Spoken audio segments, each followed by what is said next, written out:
Hey, let me tell you a story. Four of us rolled out before sunrise, chasing a map note and a rumor. An old grain silo tucked beyond a hedgerow beside a dead spur line. Mia drove with both hands tight on the wheel. Jax checked lenses by touch in the dark. Theo balanced a pry bar across his knees like a promise. And I kept the logbook with the rules that keep us from getting romantic with danger. Rule 1 says if patterns repeat we leave. Patterns mean the place is not dead. The county road was slick and empty. Fog pooled in the ditches. The fields lay shaved and colorless. We killed the lights a field short of the target and crept behind a stand of birch. The silo stood like a blunt spear against a thin sky. Concrete streaked with white mineral lines. A corrugated shed leaned into its base and rattled at every breath of wind. We could have turned back. Curiosity said otherwise. Inside the shed, we found a rusted scale, a punch clock frozen to the same minute forever, and a row of nail holes where names once hung. The air smelled like dust, oil, mice, and time. The staircase clung to the outer wall and climbed in a slow steel ribbon. Each tread reported our weight to the entire structure. Our footsteps went up and came back down as if another group paced above us. Jax laughed to prove the place a liar. The laugh returned thin and unfriendly. Half a turn up a narrow slit of a window showed the field and the track. Number headlights, no smoke, no human line in the frost. Another half turn brought us to a side door that opened onto a catwalk. A rail ran the ring, and the belly of the silo fell away in a clean concrete cylinder. It pinched to a cone that wore a pale crust like ash. Do not trust that surface, Theo said. He tested a ladder, bolted down into the hollow, and went first. His breath went up the ladder tube like a whisper from a throat. He stepped onto the crust and said, firm for now. His light cut slow arcs and woke a snow of dust. Bird nests sat dark in seams. Rat paths drew little highways. No boot marks. I wrote that absence is a presence. Then heel and toe touched the air where no walkway should be.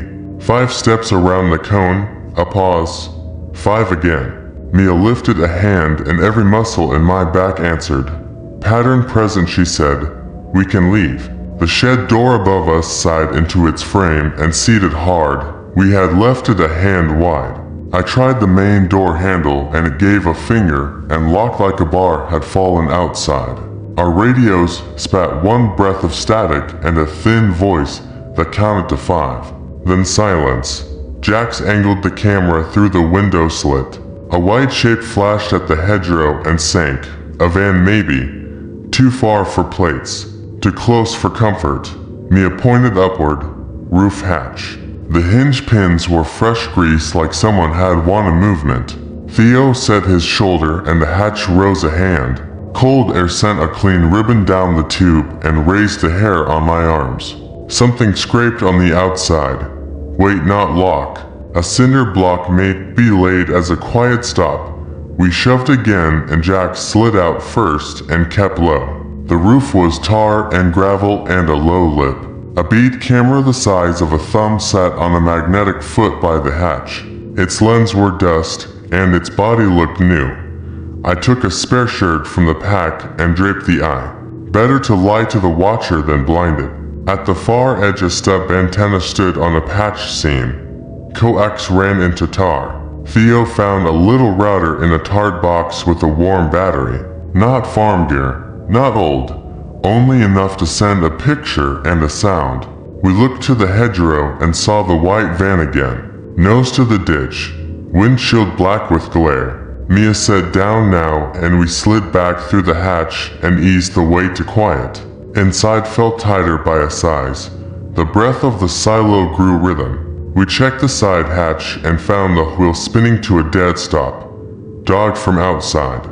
The service grate near the cone showed wrench bites brighter than rust. We pried it and found a body-wide crawl with a conveyor and an auger shaft. A box with a red toggle wore a Sharpie line that read on and off. Fresh tape looped a bypass. Mia said if they can spin the auger, they can move the floor under us. We set the panel back onto bolts so we could kick it free. A soft roll crossed the roof and stopped above the hatch. A cart maybe. 3 slow taps on metal followed. A pause. 2 more. The same count of 5 we had heard below. Our radios opened for a second and a breathy voice counted again. Then cut. Jax whispered that we were inside a metronome. Mia said masks if the belt starts. Lights down. Wait for the move. We knelt and a hum came from somewhere under the cone. Low at first, then living in our teeth. Dust rose in sheets and the crust at the rim broke like sugar and sagged. Theo hit the red toggle and the motor slowed and kept turning. He tore the tape loop and sparks snapped at his glove. The belt coasted and the breath shifted again. The ladder tube whistled like weather. The 5-beat walked the ring over our heads, heel and toe with patience. Jack said they are hurting us. Mia did not argue. We opened the panel and slid into the crawl one by one. Elbows and knees on grit, shoulders scraping paint, air thick with oil and old rain. The conveyor trough ran like a narrow road with the auger shaft as a black spine beside it. Theo took point with the pry bar.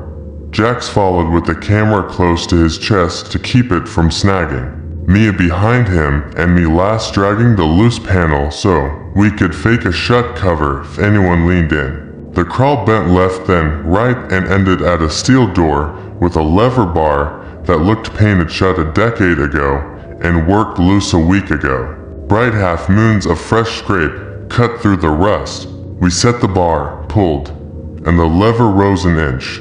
Cold air sliced in and the smell of wet field hit like a memory. We pulled again and the door came wider and then snapped to a stop. A thin black strap bit tight on the hinge side, anchored to a pallet stack outside. The same nylon we saw by the shed. Someone had rigged the door to tease daylight and deny exit. Mia said hold it steady and Theo reached with the blade. The angle was ugly.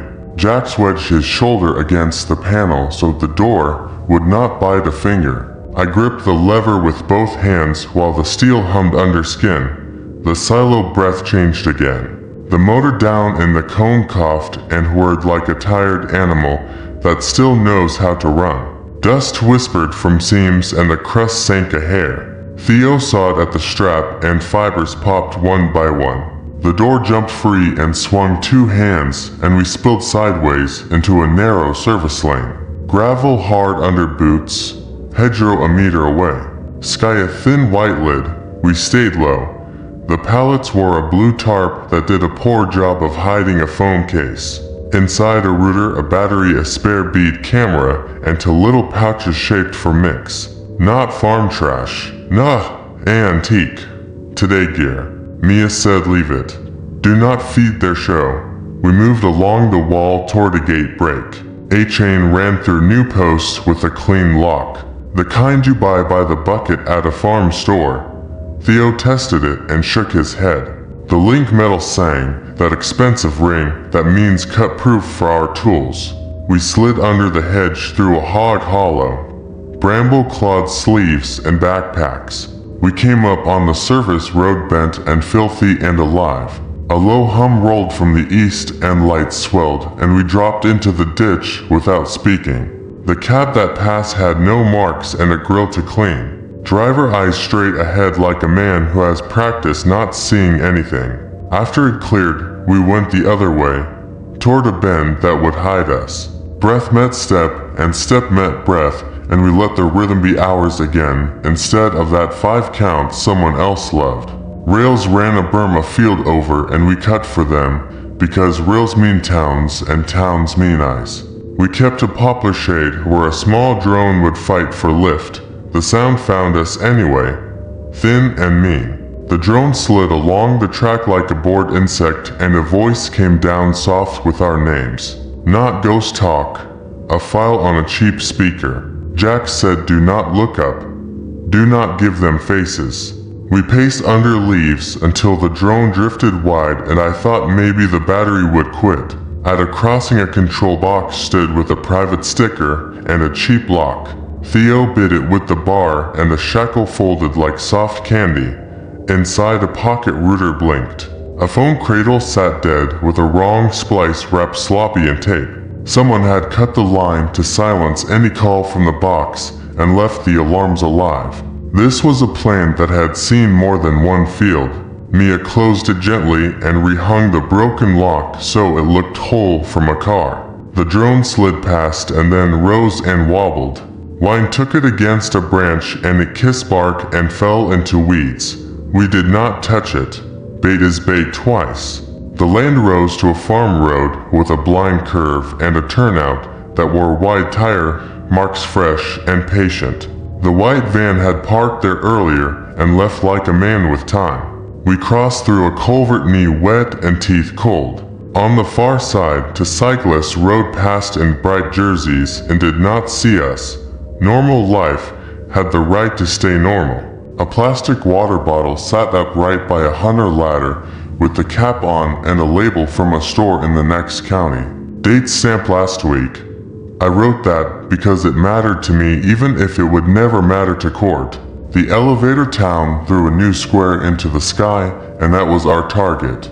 We cut hedges and ditches until gravel turned to graded road and graded road turned to broken blacktop. A pickup rolled to stop ahead and an old man leaned, his elbow out the window, and looked at us like we were a weather front.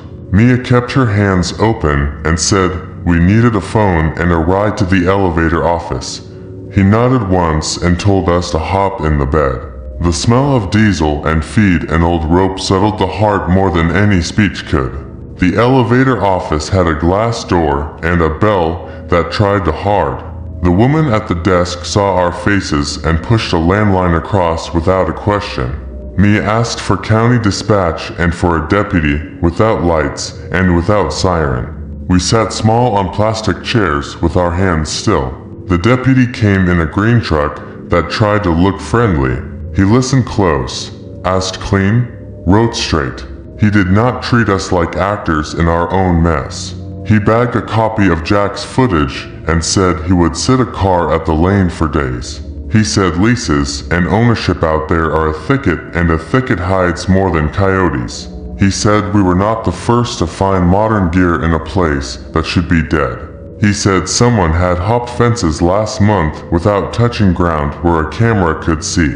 He told us to post if we wanted, but to cut the map and cut the lock work and cut the parts that teach the wrong viewer how to be worse. We nodded because our bones already knew that.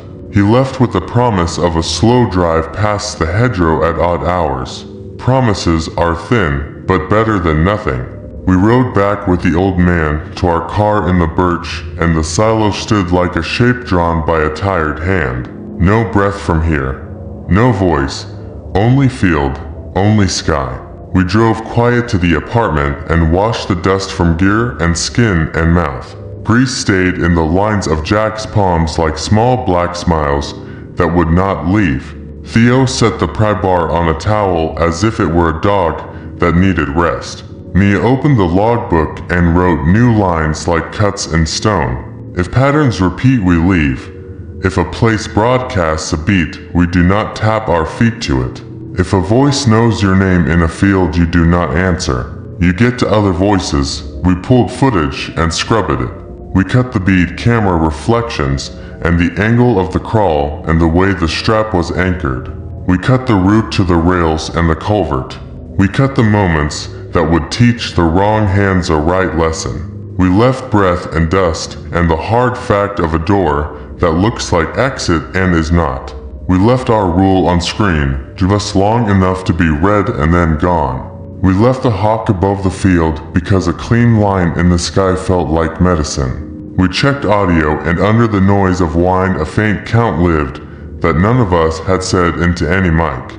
1 to 3 for 5, a ghost of a file on a spectrum we did not intend to capture. Jax looked at the spectrogram and drew his finger along the ridge and said they were closer than we thought when we crossed under the poplar. That dot of a drone had not been alone. The deputy texted that he pulled a second stream from a throwaway server and he would send a scrubbed copy. I watched it with the sound off and saw our backs as we moved the hedge, and I felt both grateful and angry. Grateful that eyes other than the operators had caught the trick. Angry that the world can be turned into a stage by anyone with a map and time. Night came like a lid put on soft. We made food with hands that shook less than before. We did not talk about luck because luck is a word that buys you nothing later. Mia said we publish a cut that keeps people from thinking this is a game. We publish a cut that is as honest as fear without teaching fear how to build a kit. We agreed. We set the export and the progress bar walked slow. We sat with the room noise low and the city noise lower. When the file sang done, we looked at each other and none of us wanted to hit share in that second. So I turned to the mic and spoke clean. If this story kept your shoulders tight and your breath short, if you want more true places that push your nerve without crossing the line, subscribe now and stay close. We keep the lights honest, we keep the rules sharp, and we leave the moment the pattern starts to play us. Subscribe and come back for the next descent.